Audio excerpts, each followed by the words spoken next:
이 마스크의 섬유는 전부 플라스틱이에요. 마스크를 쓰고 생활을 하면 거기에서 어쩔 수 없이 플라스틱 조각들이 폐로 들어오는 겁니다. 요가 매트 같은 것이 실제 미세 플라스틱이 많이 나오는 근원이 될 수도 있어요.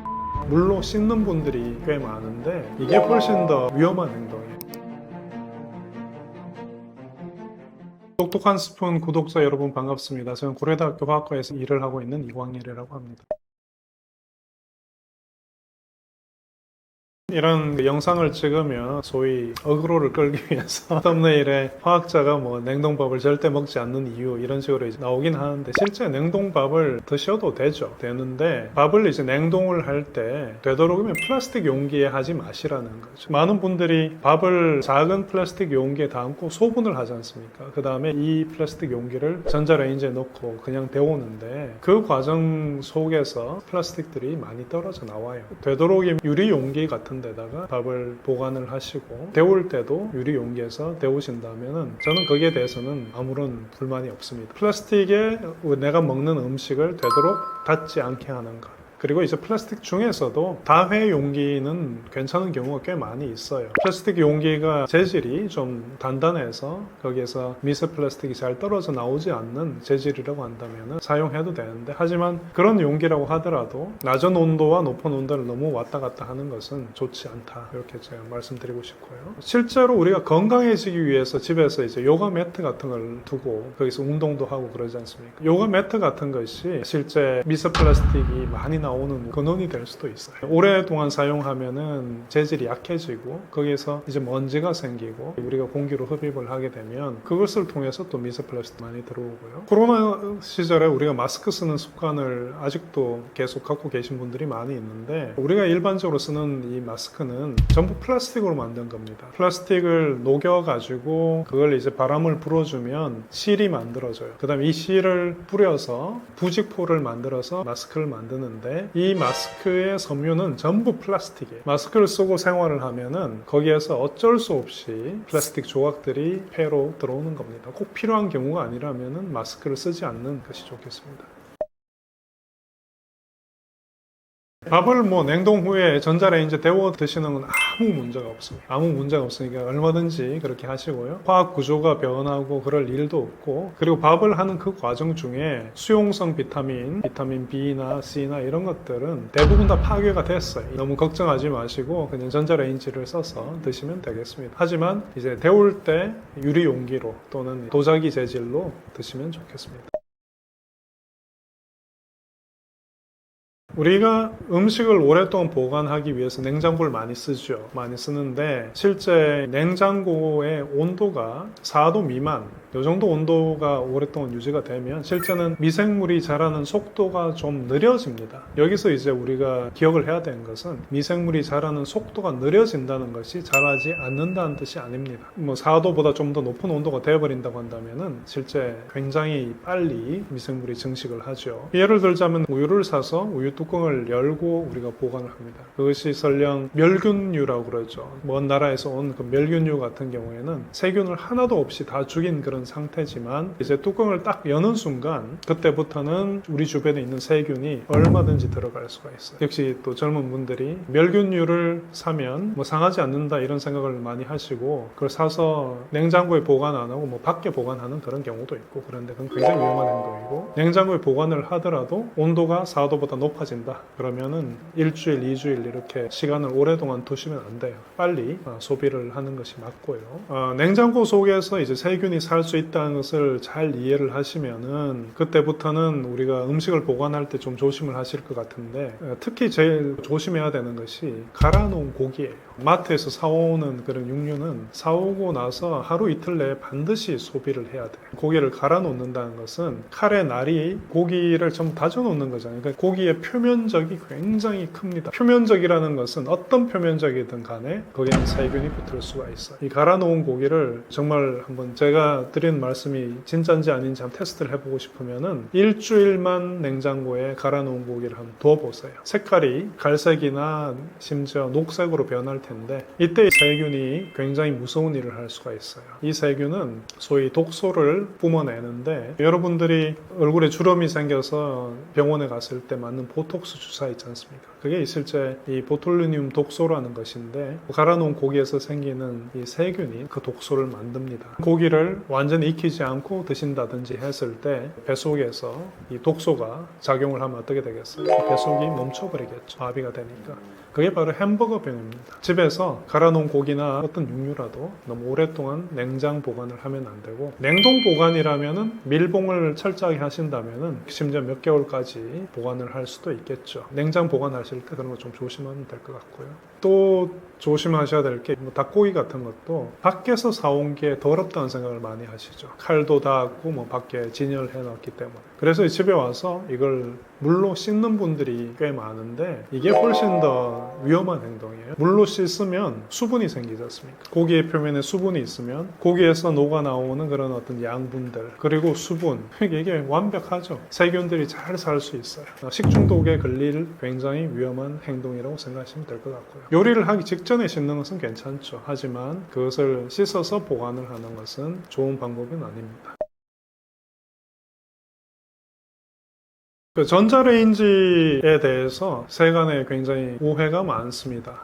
전자파가 나온다. 이게 굉장히 잘못된 이야기고요. 실제 이 전자레인지에서 발생하는 전자파는 마이크로파인데 전원을 켰을 때만 있는 거고 전원을 끄면은 없는 거예요. 마치 우리가 불을 이렇게 켜놓고 스위치를 딱 끄면 불이 꺼지는 않습니까? 똑같은 거예요. 마이크로파는 전원을 올렸을 때만 존재하는 거고 전원을 끄면 없어집니다. 근데 이 마이크로파가 전자기파이기 때문에 교류전기장이 생기는데 이 속에서 교류전자기장이 물분자를 뒤집으면서 물분자가 서로 마찰을 해서 열을 내게 만드는 게 마이크로웨이브인데 우리가 이제 마이크로웨이브를 보면은 우리가 물을 넣고 끓여보면은 금방 끓죠. 그래서 이 금방 끓는 것을 활용을 할 수가 있어요. 예를 들어서 채소의 경우에요. 채소는 비타민 C도 있고 비타민 B도 있고 이런 수용성 비타민들이 있는데 이것이 너무 높은 온도에서는 비교적 쉽게 분해가 될 수 있고요. 또 물 속에 녹아 나올 수가 있습니다. 근데 전자레인지 안에서 이제 요리를 하면은 굉장히 빨리 익히고 시간이 짧았기 때문에 비타민 C나 B 같은 것들이 그대로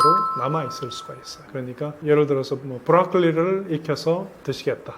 그러면 전자레인지를 쓰는 것이 찌는 것보다 삶는 것보다 훨씬 좋은 방법입니다.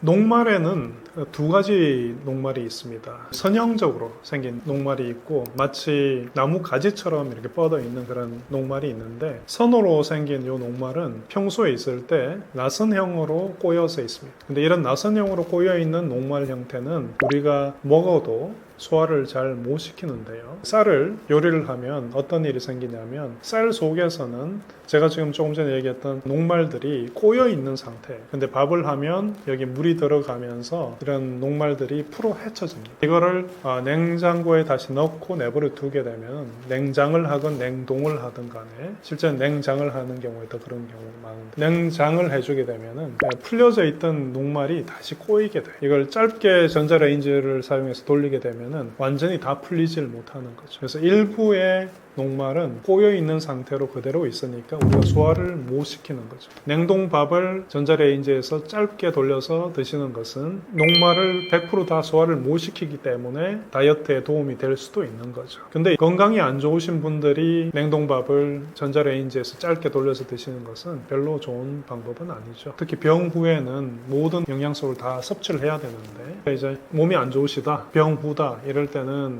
죽을 만드는 이유가 이런 녹말들이 다 풀어 헤쳐지게 만드는 거죠. 그래서 이제 드시는 거고 또 재밌는 사실이 하나 있는데 우리가 먹는 기름 있죠. 기름 중에 코코넛 오일 같은 경우에 이제 포화지방이 꽤 많이 있는데 이 포화지방하고 제가 지금 말씀드린 선형의 그런 녹말이 서로 꼬여요. 지방이 들어가고 그 주변에 녹말이 꼬이는데 이렇게 된 구조는 우리가 소화를 잘 못 시킵니다. 그래서 밥을 하고 코코넛 오일이나 이런 걸 넣고 볶아서 그 다음에 냉장고에 뒀다가 꺼내서 드시면은 거의 한 30% 30% 정도? 그 정도는 소화를 못 시키는 게 되는 거죠. 그런 것들이 또 다이어트에 도움이 될 수도 있어요. 냉장고에 이제 음식을 보관을 하실 때 잘 상하는 그런 것들, 예를 들어서 밖에서 사온 고기 또는 우유 같은 것도 마찬가지죠. 고기라든지 우유라든지 이런 것들은 4도 미만에서 보관을 해야 돼요. 그래야 이게 세균이 잘 안 살죠. 세균이 생겼을 때 식중독균이 굉장히 독한 놈들이 생기는 그런 음식들의 경우에는 그 온도를 지켜주는 게 굉장히 중요하죠. 그래서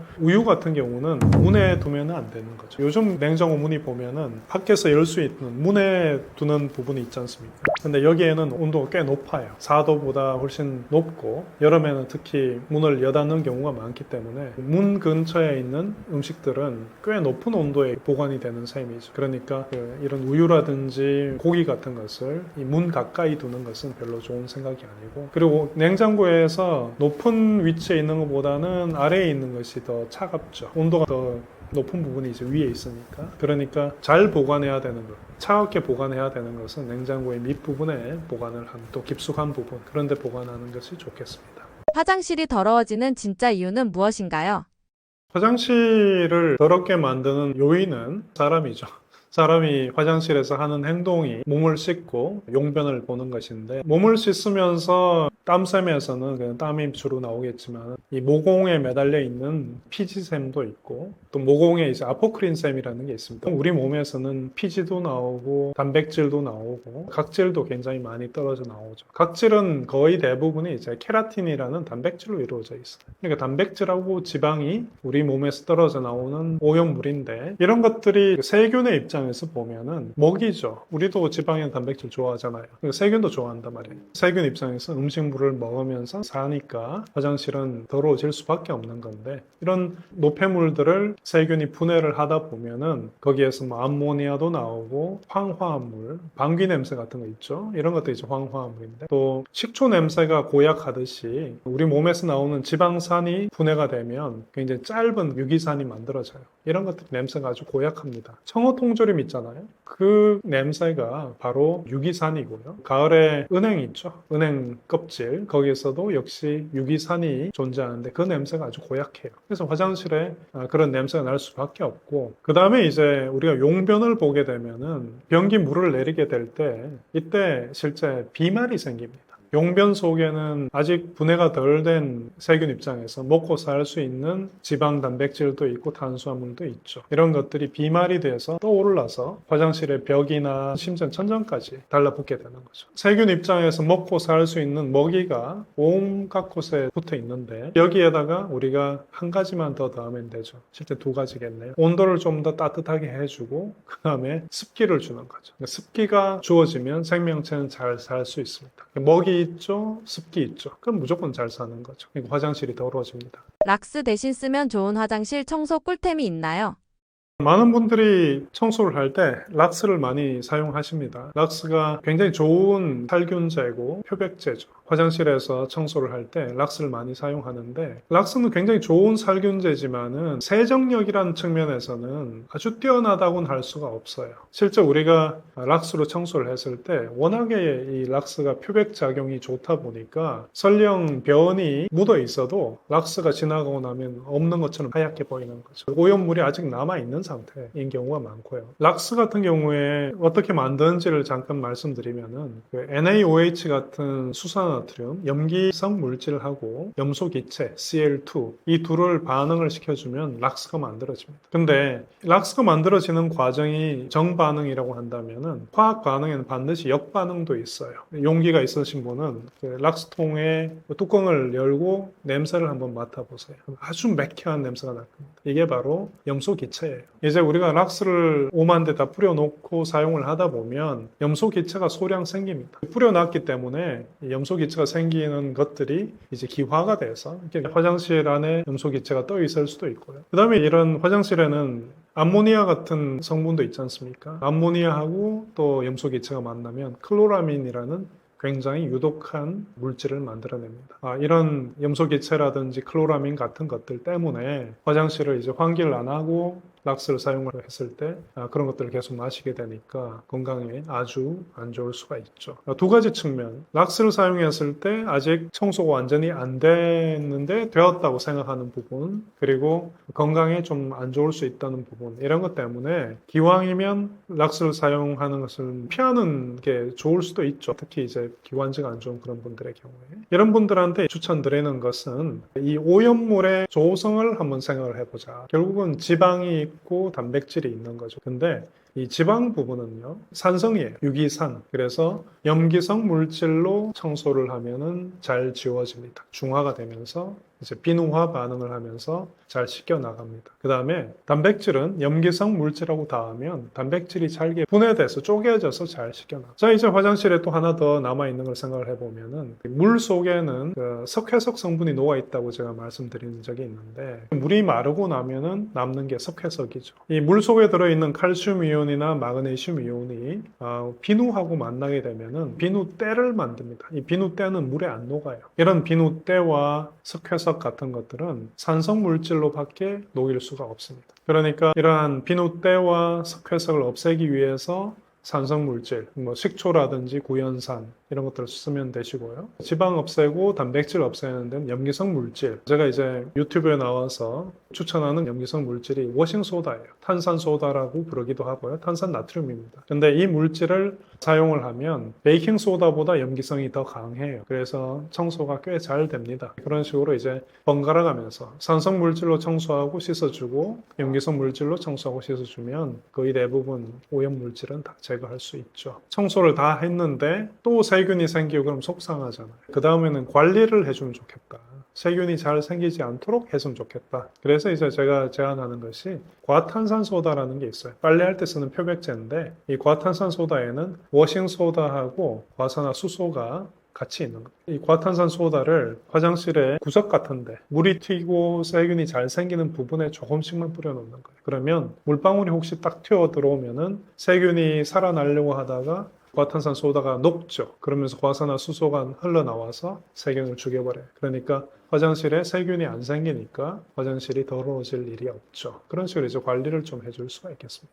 유리에 자국이 생기지 않게 청소하는 팁이 있나요?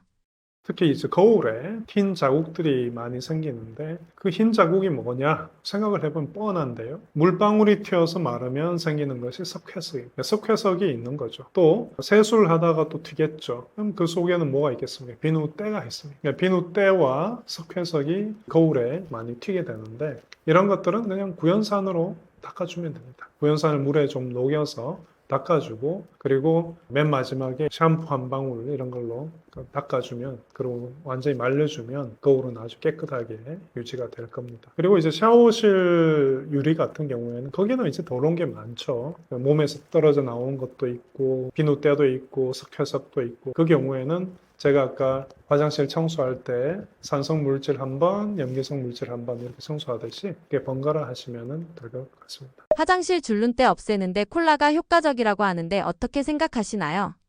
화장실 줄눈에 이제 때가 생겼을 때 콜라 쓸 수 있어요. 콜라가 굉장히 강한 산성입니다. 그 속에는 인산이 들어있어요. 콜라의 pH가 굉장히 작기 때문에 굉장히 산성이 강하죠. 심지어 프라이팬이나 식칼에 녹이 슬었을 때 콜라를 부어두면은 그 녹이 다 녹아 없어질 정도로 콜라가 산성이 강합니다. 근데 이제 화장실 줄눈의 조성을 한번 보면 실제는 그 속에 산에 녹을 수 있는 석회석 같은 성분들이 좀 들어있어요. 그러니까 콜라를 부어주면 표면이 약간 녹겠죠. 녹으면서 청소를 할 수는 있죠. 하지만 그것이 그렇게 좋은 방법은 아니겠죠. 줄눈을 녹여낼 테니까요. 쓸 수는 있대. 하지만 이거를 부어놓고 오랫동안 내버려 둔다든지 했을 때는 줄눈을 너무 많이 상하게 해서 좋지 않을 것이고 또 이제 콜라 속에는 설탕이 많이 있습니다. 이 설탕이 또 세균 입장에서 먹이잖아요. 그러니까 한 곳에 깨끗해졌다면은 하수구 이런 데는 세균이 더 많이 살 수 있는 환경을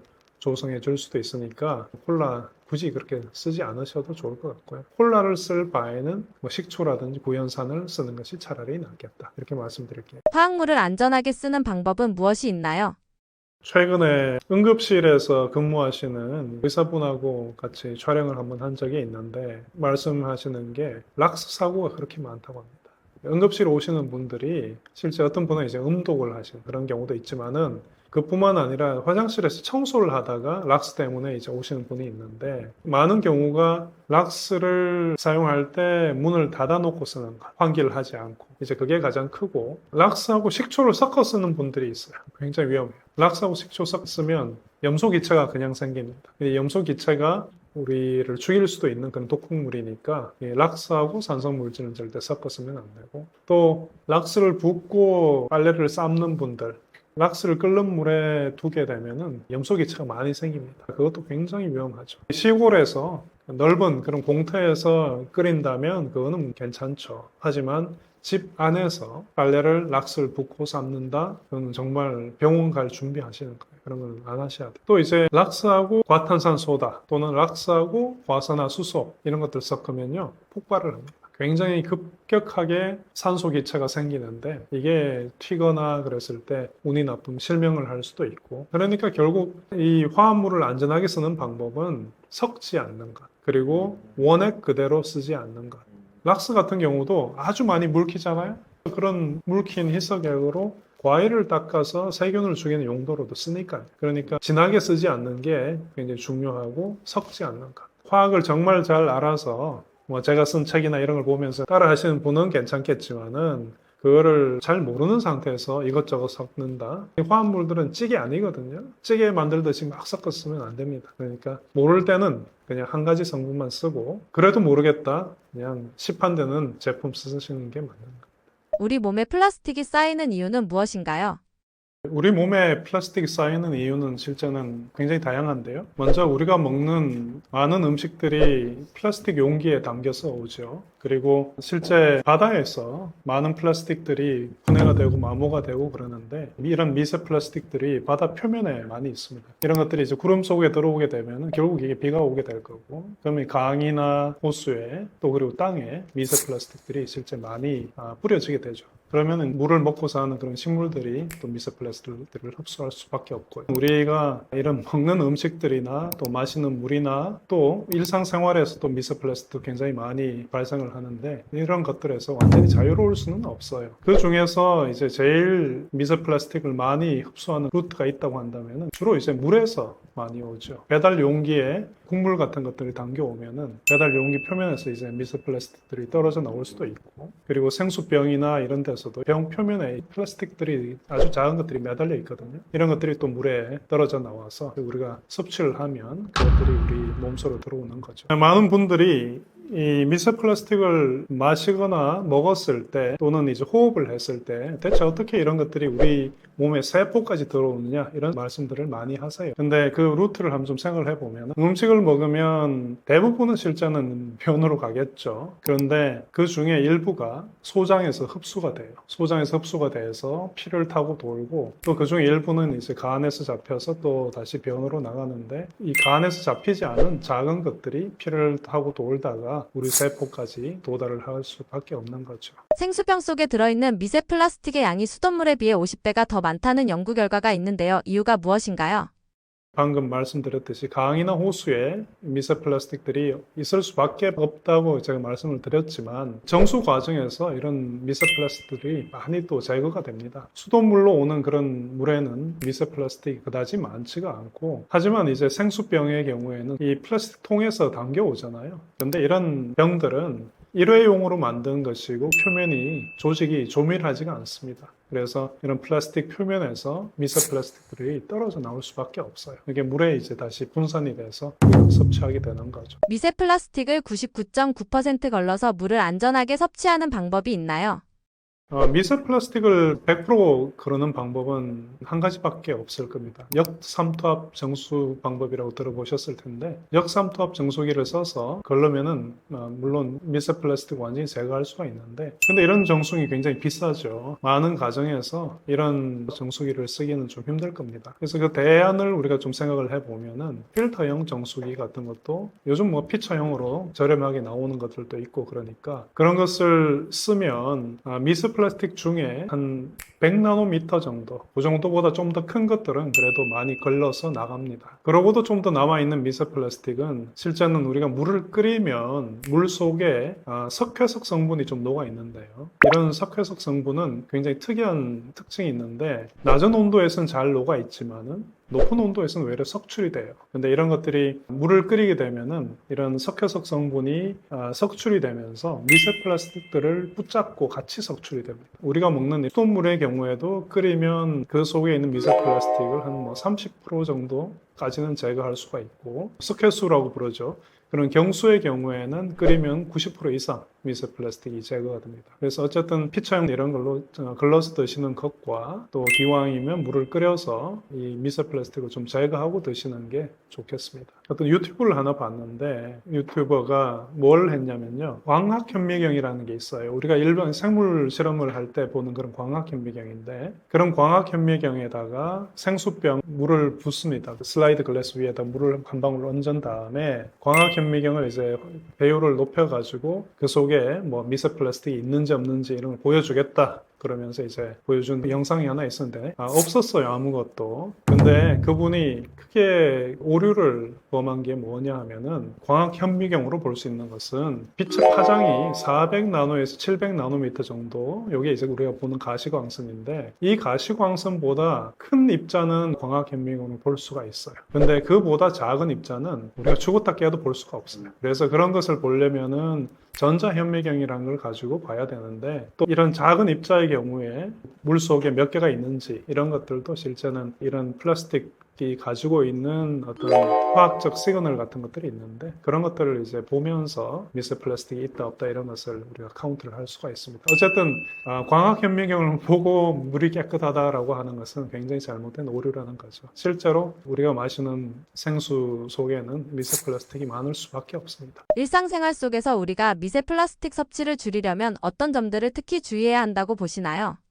일상생활에서 미세 플라스틱을 줄이는 방법을 좀 생각을 해보면 우리가 미세 플라스틱을 많이 먹는 경로가 물을 마시는 거죠. 그러니까 물을 되도록이면 걸러서 드시고 끓여서 드시고 이게 한 가지 방법이고 우리가 아무리 또 집에서 노력을 하더라도 배달 음식을 시키는 경우는 어쩔 수가 없어요. 국물이 있는 그런 배달 음식의 경우에 뜨겁잖아요. 그러면 이 뜨거우면은 플라스틱 용기에서 미세 플라스틱이 많이 떨어져 나올 수밖에 없어요. 배달 음식을 시켰다. 되도록이면은 국물은 적게 드시는 게 좋겠죠. 그런 식으로 조금이라도 그 미세 플라스틱에 노출되는 정도를 낮추면은 좋겠습니다. 우리가 독을 먹는다고 생각을 했을 때 한 번에 어떤 독국물을 많이 먹으면 사람이 죽죠. 하지만은 조금 먹으면 죽지 않아요. 심지어 그 보고독 같은 경우에도 정말 작은 양이 우리 몸에 들어온다 그러면 안 죽거든요. 그러니까 미세 플라스틱이 그냥 독이라고 생각을 하시면 될 것 같아요. 한 번에 우리가 걸러지 않고 먹는다면은 100을 먹는다면 한 번 그래도 그러고 먹으면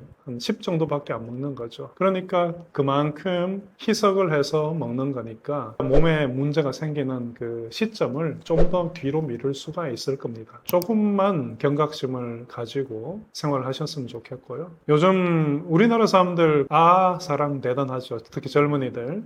아이스 아메리카노 먹을 때 맨 마지막에 하는 행동이 있죠. 마시고 나서 맨 끝에 얼음이 있으면 막 흔듭니다. 흔들어가지고 또 얼음 깨물어 먹고 이러는데 실제는 이렇게 얼음이 플라스틱 표면을 두드리면은 거기서 미세 플라스틱이 많이 떨어져 나와요. 그러니까 맨 마지막에 흔들어서 먹는 것만 줄여도 꽤 많이 미세 플라스틱을 줄일 수 있는 방법이 아닐까 그렇게 생각합니다. 의외로 미세 플라스틱을 섭취하게 되는 생활 습관도 있을까요? 실제로 그 빨래를 할 때 우리 옷에 많은 옷이 합성 섬유로 이루어져 있습니다. 합성 섬유가 실제 플라스틱이거든요. 그 빨래를 할 때 어쩔 수 없이 마모가 되니까 거기에서 작은 플라스틱 섬유들이 떨어져 나오는데 이렇게 떨어져 나오는 것은 실제는 어쩔 수 없는 부분이 있어요. 그런데 이제 건조기에 돌리면은 훨씬 더 많은 양의 플라스틱들이 떨어져 나오게 되고 그게 이제 환경으로 혹시나 빠져나가게 되면은 강이나 바다를 오염시킬 수밖에 없지 않습니까? 우리가 이제 생활을 할 때 되도록이면 건조기를 쓰지 않고 그냥 자연 건조를 하는 것이 실제 환경에 큰 도움을 주는 것이죠. 미세 플라스틱과 관련해 꼭 해주고 싶은 말씀이 있으신가요? 멸치 같은 경우에 작은 생선들은 플랑크톤을 먹고 살죠. 이 플랑크톤들은 또 더 작은 그런 입자들을 먹고 사는데 이때 뭐 미세 플라스틱들을 먹을 수가 있어요. 결국은 이런 미세 플라스틱들이 먹이 사슬을 타고 쭉 올라오는데 멸치 같은 경우에 이제 내장에 어쩔 수 없이 미세 플라스틱이 좀 있습니다. 그러니까 그런 내장을 좀 제거하고 드신다든지 생선 같은 경우에 위장의 이 내벽 이런 부분을 좀 긁어내버리고 드시면은 미세 플라스틱을 좀 덜 드시는 방법이 될 것입니다. 농약이 우리 몸속에 쌓이면 어떤 일이 벌어지나요? 일단 농약은 우리 몸에 쌓이면 안 됩니다. 많은 경우에 이제 농약은 우리 몸속에 들어오면은 간 독성을 일으키는 경우가 많고 시골에서 간혹 가다가 이제 음독 사고가 있죠. 누구를 죽이기 위해서 그런 경우도 있겠지만은 이게 농약인 줄 모르고 사용해서 그런 경우도 있고 어쨌든 이런 것들을 많이 먹으면 당연히 안 되는 거고요. 근데 이 과일의 농업을 하시는 분들이 기준을 따라서 잘 해주시면은 실제는 그 정도의 농약의 양은 우리가 설령 과일을 세척을 잘 하지 않고 먹더라도 그다지 위험한 정도는 아닙니다. 어쨌든 농약이 들어오면 간이 좀 고생을 할 것이고 그리고 우리 몸에 있는 호르몬이라고 있죠. 여러 가지 호르몬이 있는데 그 호르몬의 흉내를 낼 수가 있어요. 그래서 환경 호르몬의 역할을 할 수도 있습니다. 이 내분비계에 좀 혼란을 줄 수도 있고요. 그러니까 농약은 우리 몸에 많이 들어오게 되면 두 가지가 나쁘죠. 간 독성을 일으키고 그 다음에 이 내분비기에 이제 혼란을 일으킨다. 이게 이제 농약이 우리 몸에 할 수 있는 일이고요. 유기농 음식은 세척하지 않고 그냥 먹어도 되나요? 유기농 같은 경우 농약은 안 치죠. 안 쳐야 되는 게 이제 유기농인데, 근데 이제 유기농이라고 하더라도 과일이나 채소의 표면에 세균은 있을 수 있습니다. 그러니까 흐르는 물에 깨끗하게 씻어내고 드시고, 이걸 그냥 드시는 거는 그래도 좀 지양을 하는 게 맞지 않나. 세척은 하고 드셔야 유기농이라고 하더라도 그게 좋을 것 같고요. 특히 유기농을 할 때 이런 퇴비를 써서 유기농을 하시는 경우도 있는데 예전에 인분을 가지고 중국에서 그런 일이 있었죠. 인분을 사용해서 배추를 길렀는데 배추 이파리에 이제 기생충, 알이 발견이 됐던 그런 일이 있었죠. 그런데 이런 일은 없겠지만은 이 농장을 하다 보면은 동물들이 올 수가 있어요. 노루나 뭐 이런 그 산짐승들이 와서 여기에 대소변을 보고 가기도 하고 그러니까 아무리 그 유기농을 하더라도 세척은 하고 드시는 게 맞을 것 같습니다. 식초, 베이킹 소다로 과일, 야채 세척하면 농약을 없애는 효과가 있나요? 많은 분들이 과일이나 채소를 세척을 할 때 식초를 쓰세요. 예전에 어떤 연구 결과가 하나 있는데 식초 10% 그리고 락스도 썼고 그리고 베이킹소다 이런 걸 거의 한 10%씩 농도가 10%. 근데 우리가 마트에서 사는 식초가 10% 정도예요. 이게 식초 원액 쓴 거죠. 사과 식초라든지 이런 걸 샀을 때 얻는 그 농도 그대로 써서 과일을 씻었을 때 과일이나 채소를 20분 정도 담궈 놓으니까 거기에서 이제 농약이 70에서 90% 제거되더라. 이런 연구 결과는 있습니다. 근데 굉장히 많은 양을 쓰잖아요. 그죠? 누가 채소를 씻기 위해서 농약을 콸콸 부어 넣고 원액대로 그리고 뭐 베이킹소다나 뭐 락스를 누가 붓습니까? 그런 것은 실생활에서는 사용하기가 힘든 이야기고요. 만약에 이제 농약이 있었다. 근데 이제 식초 몇 방울 넣어서 씻는 것은 물로 씻는 거하고 똑같은 겁니다. 그러니까 할 필요가 없는 거죠. 교수님께서 과일, 채소 세척할 때 쓰시는 세척법이 따로 있으신가요? 요즘 그 과일 세정제라고 좀 나옵니다. 실제 그런 제품들이 거의 도움이 안 될 거예요. 그 이유를 좀 말씀드리면은 채소라든지 특히 과일에서 과일의 색소는 염기성일 때 훨씬 더 진하게 보입니다. 그걸 한번 해보시면 좋을 것 같아요. 집에 쌀을 씻어서 뜨물을 받은 다음에 그 뜨물에다가 워싱소다라든지 베이킹소다를 좀 녹여보세요. 그러면 샛노랗게 변할 겁니다. 그리고 그 블루베리 같은 경우에 블루베리도 그냥 그 블루베리를 씻고 나면 물이 약간의 파란색을 띠지 않습니까? 근데 거기에다가 이제 워싱소다나 베이킹소다를 넣어주게 되면은 새파랗게 변할 거예요. 그러니까 이제 이런 그 과일 세정제라는 것이 과일에서 나오는 색소가 드러나서 그런 경우가 많고, 물론 그 과일이나 채소에 붙어 있는 먼지 이런 것들을 좀 떼내는 그런 효과는 있겠죠. 하지만 농약을 없앤다. 그것은 불가능한 일이에요. 그러니까 그건 기대하면 안 되고 그냥 오염물을 좀 떼내는 정도다. 이렇게 생각하시면 될 것 같아요. 극히 드문 이야기이긴 하지만은 사과 같은 것을 출하를 할 때 파라핀 왁스 같은 것을 쓰는 분들도 있습니다. 거의 대부분 그런 일은 안 하지만은 극히 너무 얘기는 하지만은 그런 것을 쓰는 경우도 있는데 그런 경우에 이런 파라핀 같은 것을 먹게 되면 굉장히 맛이 안 좋죠.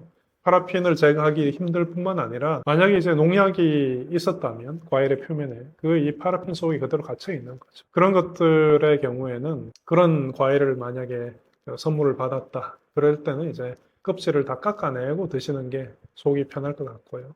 그리고 대부분의 경우에 과일의 경우에는 물로 깨끗하게 씻어주는 정도. 이 정도면은 과일 농사를 짓는 분들이 농사를 제대로만 지었다고 한다면은 우리가 걱정할 정도의 농약의 양은 없을 거예요. 그러니까 그냥 물로 깨끗하게 씻어 드시면 될 것 같고, 그래도 조금 걱정된다. 그러면은 이 방법을 한번 써보시면 좋을 것 같아요. 치약을 칫솔질을 하다 보면은 좀 거칠거칠한 가루 같은 게 느껴질 때가 있죠. 그게 뭐냐면은 베이킹 소다 가루예요. 그래서 베이킹 소다라든지 워싱 소다라든지 이런 딱딱한 가루 이런 것들로 과일의 표면을 좀 세게 닦아주게 되면은 과일 껍질 부분이 좀 깔아져서 나갈 수 있죠. 과일이 있고 여기 물이 있고 베이킹 소다나 워싱 소다를 좀 가루를 넣어서 그걸 이 가루를 물에 적신 가루를 과일의 표면에서 좀 닦아주면은 과일의 표면에서 좀 깔아져 나갈 거니까 같이 농약이 그 표면에 만약 있었다면 같이 떨어져 나갈 그런 식으로 이제 해보시는 것도 좋고요. 그러고도 난 정말 농약 먹으면 안 돼. 절대 먹으면 안 돼. 이러면 껍질에 있는 영양소는 포기하시고 그냥 깎아 드시는 게 맞는 거죠. 그러니까 자신의 선택인데 화학적으로 녹여낸다? 식초를 20분 담궈 놓으면 되죠. 그러면 70에서 90% 녹아 나갑니다. 그렇게 하실 분 있으시면 하시고, 근데 실제 그렇게 하시기는 굉장히 힘들죠. 그러니까 가루 같은 워싱소다나 베이킹소다 가루로 또는 이제 좀 딱딱한 수세미로 깨끗한 수세미로 과일의 표면을 깎아주는 것. 그게 한 가지. 또는 그래도 난 정말 농약 먹으면 안 된다는 생각이 든다면 깎아 먹는 것. 이 세 가지밖에 없을 것 같아요. 과일이나 야채 먹을 때 주의해야 하는 부분이 있나요? 아무리 농사를 잘 지어도 그 농약이 좀 많이 남아 있을 수 있는 부분이 있죠. 과일의 꼭지 부분, 폭 들어간 부분 같은 데서는 아무래도 농약이 좀 농축돼서 오랫동안 머무릅니다. 그러니까 비가 와서 씻겨 나가고 이렇게 하더라도 좀 남아 있는 부분이 있을 테니까 꼭지 부분이라든지 주름진 부분 이런 데는 제거를 하고 과일을 드시는 게 좋을 것 같고 채소의 경우에 배추 또는 양배추 같은 경우는 알배기 있지 않습니까? 속의 알 부분은 나중에 생긴 거예요. 그러니까 이런 그 배추를 기르는 걸 보면은 먼저 순이 나온 다음에 잎이 이렇게 벌어지고 나면 이걸 나중에 묶어줍니다. 그러면 이 속에서 이제 알이 차면서 이렇게 커지는데, 그러니까 이제 농약이 맨 바깥의 껍질에만 있어요. 배추라든지 양배추 같은 것은 너무 걱정하지 마시고 맨 바깥의 껍질은 제거해버리고 속의 거는 그냥 물에 씻어 드시면 됩니다. 특별히 걱정하실 건 없을 것 같아요. 요즘 많은 분들이 다이어트를 한다고 샐러드를 여러 개를 사서 냉장고에 두고 드시고 하는데 이 샐러드를 만들 때 이 파리를 많이 씻죠. 이미 씻습니다. 씻고 또 과일도 씻어서 넣고 이렇게 하는데 물이 들어갔지 않습니까? 채소든 뭐든 물이 닿았다. 그리고 거기에 뭐 또 견과류라든지 치즈라든지 이런 그 단백질도 좀 들어갔죠. 그러면은 이제 거기는 세균이 굉장히 잘 자랄 수 있습니다. 그러니까 여러 개를 한 번에 사지 말고 그냥 한두 개만 사서 빨리 먹어 치우는 것이 좋을 것 같아요. 그러니까 샐러드 사서 아깝다고 뭐 한 4일, 5일 지난 샐러드 드시다가 괜히 식중독 걸리고 그럴 수가 있으니까 그런 건 좀 지양을 했으면 좋겠고요. 먹든 사과나 먹든 과일들 그냥 먹어도 되나요? 과일이 그 사과 같은 경우에 멍이 들었다. 근데 이제 먹는 부위를 보면은 별로 뭐 많이 상처가 안 생긴 것 같아요. 그래서 조금만 도려내고 이렇게 드시는 경우가 있는데 실제는 이런 과일의 조직이 만약에 그렇게 상했다고 한다면은 그 상한 조직을 통해서 세균이 굉장히 깊숙하게 침투를 할 수가 있습니다. 그러니까 내 눈에 보이는 상처의 3배의 깊이 정도까지는 도려내고 드셔야 될 것 같아요. 대부분 어지간한 뭐 곰팡이나 세균 드셔도 잘 건강 안 잃으시고 잘 살지만은 면역이 약하신 이런 분들은 그런 곰팡이나 세균이 몸에 들어왔을 때 좀 문제가 생기는 경우도 있으니까 이제 3배 정도는 잘라내야 된다. 그리고 잘라냈는데 속에 보면은 사과가 깨끗하지 않고 뭔가 갈색의 줄이 보인다든지 그런 게 보인다고 한다면은 아깝지만 버려야 돼. 근데 세균이 이미 다 침투를 한 거니까. 콩과 고사리에 독이 있다고 하는데 어떻게 먹어야 할까요?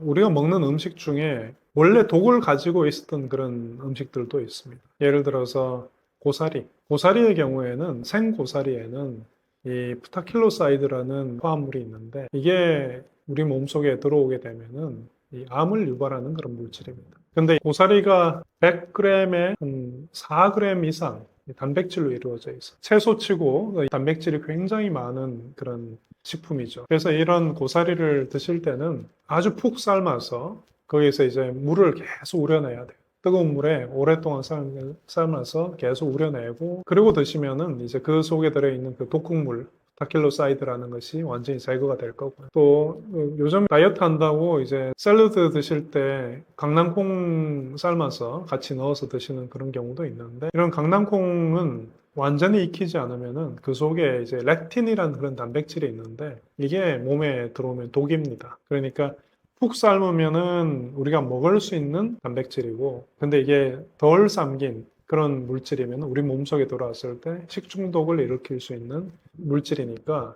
이 콩을 삶을 때는 반드시 푹 삶아서 드셔야 될 것 같습니다. 그러니까 그럼 뭐 몇 가지만 좀 지키면 될 것 같아요. 고사리 삶을 때 푹 삶아서 고사리는 뭐 비타민 B나 A, C나 이런 것들을 얻기 위해서 먹는 게 아니고 단백질을 먹기 위해서 먹는 거고 그리고 콩도 단백질을 먹으려고 하는 거니까 푹 삶아서 밥도 뭐 마찬가지잖아요. 그죠? 밥을 푹 삶아야 거기에서 녹말을 다 빼내서 우리가 소화를 잘 시킬 수 있는 것처럼 이런 푹 삶아야 되는 것들은 푹 삶는 것이 좋습니다. 떫은 감을 먹으면 안 된다고 하는데 이유가 무엇인가요?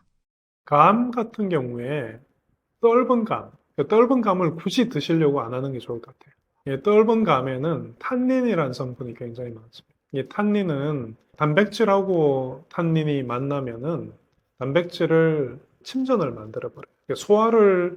소화가 안 되도록 만들어 버리죠. 그러니까 이제 키워드는 많이라는 말이 있는데 떫은 감을 꽤 많이 먹고 동시에 단백질이 많이 있는 우유라든지 고기 이런 것들을 많이 드시면은 이제 이런 그 탄닌 성분 때문에 단백질이 소화가 안 돼요. 소화가 안 돼서 이제 소화가 안 되는 급체가 올 수 있죠. 그런 것들 조심해야 되고요. 그러니까 음식 드실 때 좋다고 입에 맞다고 너무 많이 먹는 것. 또 떫으면은 적당히 드셔야죠. 입에 맞지 않잖아요. 그죠? 우리 몸에 좋은 것들은 많은 경우에 맛있어요.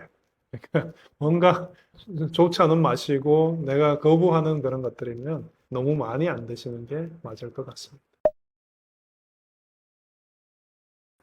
우리가 생활하면서 맞닥뜨리는 여러 가지 문제점들에 대해서 이야기해 봤고 또 그런 문제점들을 어떻게 해결할 수 있을지 그런 것들에 대해서 말씀을 드렸는데요. 생활에서 맞닥뜨리는 문제들은 정말 약간의 과학 지식만 있어도 뭐 해결할 수 있는 경우가 많습니다. 화학이다 그러면은 대부분 다 이제 너무 무서워하시잖아요. 독극물이다, 뭐 터진다 이런 생각만 하시는데 그렇게 생각하지만 마시고 화학을 어떻게 하면 생활에 잘 써서 내 생활이 좀 더 편하고 안전할 수 있을까 이런 것을 좀 더 생각을 해보셨으면 좋겠습니다. 감사합니다.